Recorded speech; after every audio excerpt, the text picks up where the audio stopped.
زین کو کرکٹ کھیلنا پسند ہے۔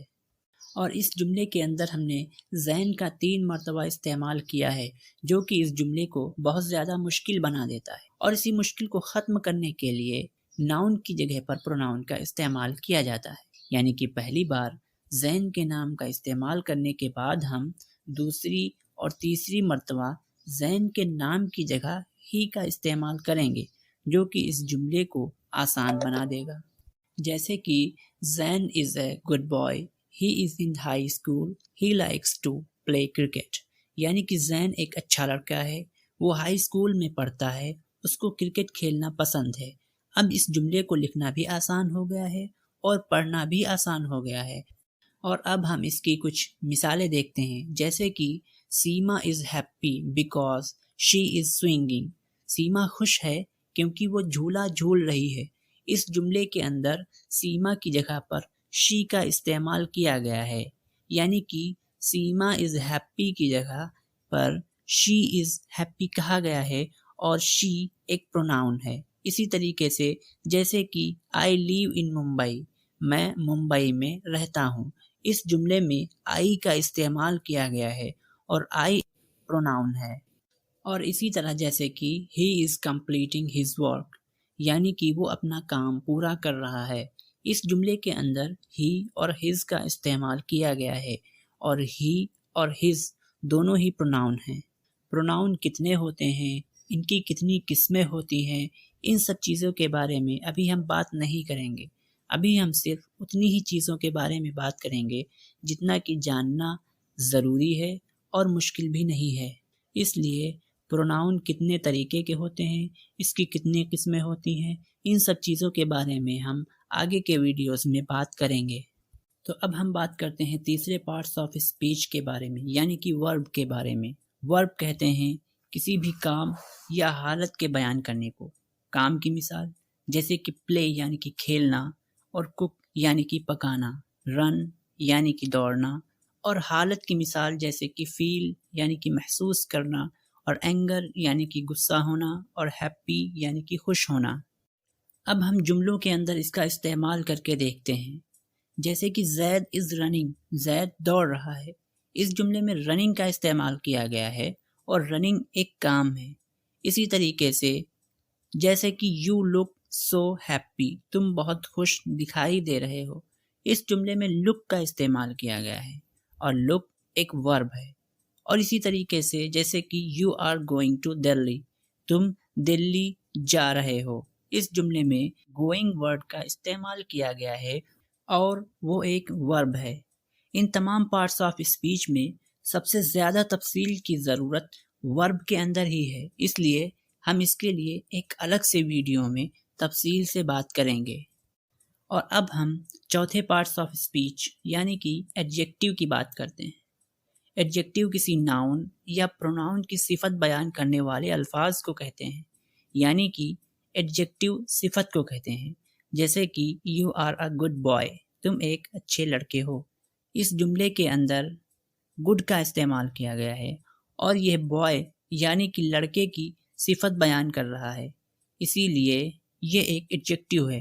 اور جیسے کہ آئی ہیو 20 روپیز، میرے پاس 20 روپے ہیں، اس جملے میں 20 ایک ایڈجیکٹیو ہے کیونکہ یہ روپیز کی صفت بیان کر رہا ہے۔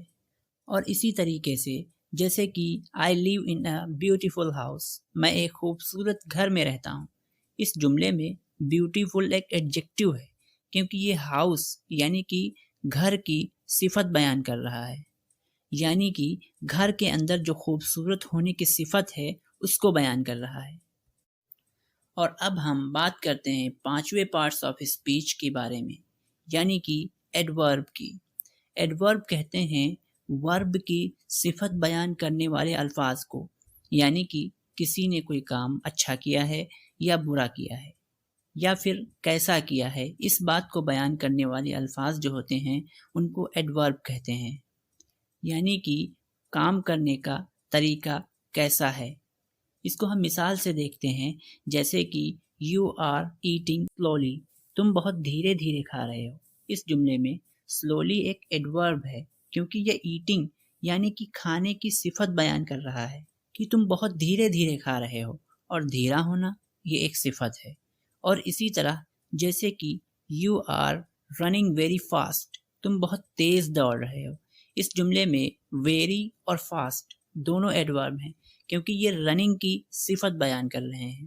اور اسی طریقے سے جیسے کہ آئی ایم رائٹنگ بیوٹیفلی، میں خوبصورتی سے لکھ رہا ہوں، اس جملے میں بیوٹیفلی ایڈورب ہے کیونکہ یہ رائٹنگ یعنی کہ لکھنے کی صفت بیان کر رہا ہے۔ اور اب ہم بات کرتے ہیں اگلے پارٹس آف اسپیچ یعنی کہ پری پوزیشن کے بارے میں۔ پری پوزیشن ان ورڈز کو کہتے ہیں جو جملوں کے اندر ناؤن یا پروناؤن کو دوسرے الفاظ کے ساتھ جوڑتے ہیں، جیسے کہ cup is on the table, پیالی میز کے اوپر ہے۔ اس جملے میں آن ایک پری پوزیشن ہے کیونکہ یہ کپ اور ٹیبل کو جوڑ رہا ہے۔ اسی طریقے سے جیسے کہ آئی ایم گوئنگ ٹو دلی، میں دلی جا رہا ہوں، اس جملے میں ٹو ورڈ کا استعمال ہوا ہے اور ٹو ایک پری پوزیشن ہے کیونکہ یہ میرے جانے کو دلی کے ساتھ جوڑ رہا ہے۔ اور اسی طریقے سے جیسے کہ cat is under the table, بلی میز کے نیچے ہے، اس جملے کے اندر انڈر کا استعمال ہوا ہے اور یہ ایک پری پوزیشن ہے کیونکہ یہ بلی اور میز کے درمیان جوڑ پیدا کر رہا ہے۔ اب ہم بات کرتے ہیں اگلے پارٹس آف اسپیچ یعنی کہ کنجکشن کے بارے میں۔ کنجکشن ان ورڈز کو کہتے ہیں جو دو ورڈز کو یا دو سینٹینسز کو آپس میں ملانے کا کام کرتے ہیں، جیسے کہ Zaid is a good player, Hamid is a good player. Zaid ایک اچھا کھلاڑی ہے، حامد ایک اچھا کھلاڑی ہے۔ یہ دونوں الگ الگ جملے ہیں لیکن ان دونوں جملوں کے معنی ایک جیسے ہیں، صرف نام کا فرق ہے۔ اس لیے ہم دونوں جملوں کو آپس میں جوڑ کر بھی لکھ سکتے ہیں۔ تو ہم کہیں گے Zaid and Hamid are good players, Zaid اور حامد اچھے کھلاڑی ہیں۔ اس جملے میں اینڈ ایک کنجکشن ہے کیونکہ وہ دو جملوں کو ایک میں جوڑ رہا ہے۔ اور اسی طریقے سے جیسے کہ I ran fast but missed the first period, یعنی کہ میں تیزی سے بھاگا لیکن میرا پہلا گھنٹہ چھوٹ گیا۔ اس جملے کے اندر بٹ ایک کنجنکشن ہے کیونکہ یہ دو جملوں کو آپس میں ملا رہا ہے۔ اور اسی طریقے سے جیسے کہ 2 and 2 make 4، 2 اور 2 4 ہوتے ہیں، اس جملے میں اینڈ کا استعمال ہوا ہے اور یہ بھی ایک کنجنکشن ہے کیونکہ یہ دو ورڈز کو آپس میں ملا رہا ہے۔ اور اب ہم اگلے پارٹس آف اسپیچ یعنی کہ انٹرجیکشن کی بات کرتے ہیں۔ انٹرجیکشن ان ورڈز کو کہتے ہیں جن کے ذریعے ہم اپنے اندر پیدا ہونے والے خیالات کا اظہار کرتے ہیں، جیسے کہ واو یو پاس دا ایگزام، واہ تم نے تو ایگزام پاس کر لیا۔ اس جملے میں واو لفظ کا استعمال ہوا ہے اور واو ایک انٹرجیکشن ہے کیونکہ اس کے ذریعے سے ہم اپنے اندر کے خیالات کا اظہار کر رہے ہیں، یعنی کہ اپنے اندر کی خوشی کا اظہار کر رہے ہیں۔ اور اسی طریقے سے جیسے کہ اوفو آئی ایم سو ٹائرڈ، اوہو میں بہت تھکا ہوا ہوں، اس جملے میں اوفو کا استعمال ہوا ہے اور یہ ایک انٹرجیکشن ہے۔ اور اسی طریقے سے جیسے کہ آؤچ دیٹ ہرٹس، اوہو یہ درد ہو رہا ہے، اس جملے میں آؤچ ورڈ کا استعمال ہوا ہے اور یہ بھی ایک انٹرجیکشن ہے۔ یہ کل 8 پارٹس آف اسپیچ ہیں، لیکن ایڈوانس انگلش میں ایک نئے پارٹس آف اسپیچ یعنی کہ ڈیٹرمنر کا اضافہ کیا گیا ہے۔ اور ڈیٹرمنر ایڈجیکٹیو کا ہی ایک حصہ ہوتا ہے، لیکن ڈیٹرمنر اور ایڈجیکٹیو میں فرق ہوتا ہے، لیکن ان سب فرق میں پڑھنے کی ہم کو کوئی ضرورت نہیں ہے۔ لیکن سب سے بڑا جو فرق ہوتا ہے وہ یہ ہے کہ ایڈجیکٹیو ناؤن سے پہلے اور بعد دونوں میں استعمال ہو سکتا ہے، لیکن ڈیٹرمنر صرف ناؤن سے پہلے ہی استعمال ہو سکتا ہے۔ اور اسی طریقے سے ایڈوانس انگلش میں ایک اور پارٹس آف اسپیچ کا اضافہ کیا گیا ہے، یعنی کہ آرٹیکل کا، اور آرٹیکل 3 ہیں، یعنی کہ اے، این اور دا، جس کو دا اور دی دونوں طریقے سے الگ الگ حالات میں پڑھا جاتا ہے۔ اس ویڈیو میں ہم نے تمام پارٹس آف اسپیچ کے بارے میں بات کی ہے۔